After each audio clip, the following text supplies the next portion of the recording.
কক্সবাজার পৌরসভায় জলাবদ্ধতার আরও তথ্য জানাতে এই মুহূর্তে মধ্যম পূর্ব কুতুবদিয়া পাড়ায় আছেন সহকর্মী সুজাউদ্দিন রুবেল। সরাসরি চলে যাচ্ছি তার কাছে।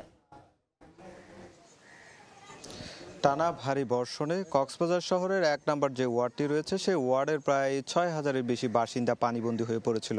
আজকে সকাল থেকে যেহেতু বৃষ্টি হচ্ছে না, সেক্ষেত্রে যে পানি জলাবদ্ধতা যে তৈরি হয়েছিল সেই পানিগুলো নামতে শুরু করেছে। এরই মধ্যে আসলে লক্ষ্য করবেন এই যে এই সড়কটি এখন অনেকটাই খালে পরিণত হয়েছে। সেই খাল দিয়ে এখন অনবরত পানি যাচ্ছে। যে পানিগুলো জমাট বেঁধেছিল সেই পানিগুলো ধীরে ধীরে নামছে। আমরা এখানে দেখতে পাচ্ছি অনেকেই কিন্তু যে জাল রয়েছে সে জাল দিয়ে মাছও শিকার করছে।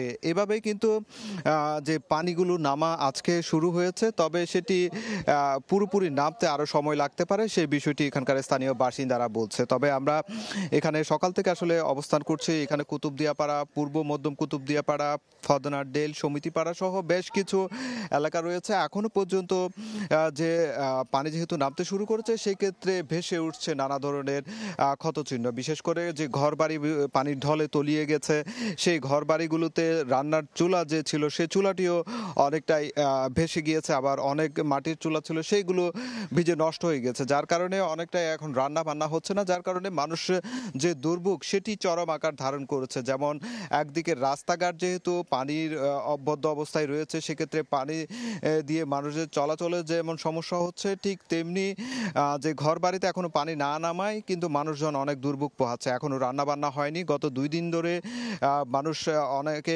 অনাহারে অর্ধাহারে ছিল। তবে প্রশাসনের পক্ষ থেকে বলা হচ্ছে যে এখন পর্যন্ত যে জায়গাগুলোতে পানি উঠেছে সেই পানিগুলো যেহেতু নামতে শুরু করছে, সেই ক্ষেত্রে তারা তালিকা তৈরি করছে এবং তালিকা তৈরি করে আসলে যেভাবে ব্যবস্থা নেওয়া দরকার সেভাবে ব্যবস্থা নেবেন। তবে এখানকার স্থানীয় বাসিন্দারা যেটি বলছে, গত 2 দিনে যে পানিবদ্ধ অবস্থা ছিল, আজকেও যেহেতু দুর্ভোগ পোহাচ্ছে, সেক্ষেত্রে তাদের যে পর্যাপ্ত যে খাদ্য সহায়তা, শুকনো খাবার সেটি দেওয়া হয়নি। শুধুমাত্র বলছে তারা এসে জনপ্রতিনিধি যারা এখানকার ওয়ার্ডের কাউন্সিলর বা রয়েছে, তারা শুধুমাত্র যে সেলফি তুলে কিংবা ছবি তুলে তারা খোঁজখবর নিয়ে বা অনেকের খোঁজখবর না নিয়ে চলে গেছে, সেই বিষয়টি তারা বারবার অভিযোগ করছে। তবে পৌর মেয়র যেটি বলছে, আজকের মধ্যে তালিকা তৈরি করা হবে এবং কালকের মধ্যে চাল, নগদ অর্থ সহ যে টিন রয়েছে সেটি তাদেরকে বিতরণ করা হবে।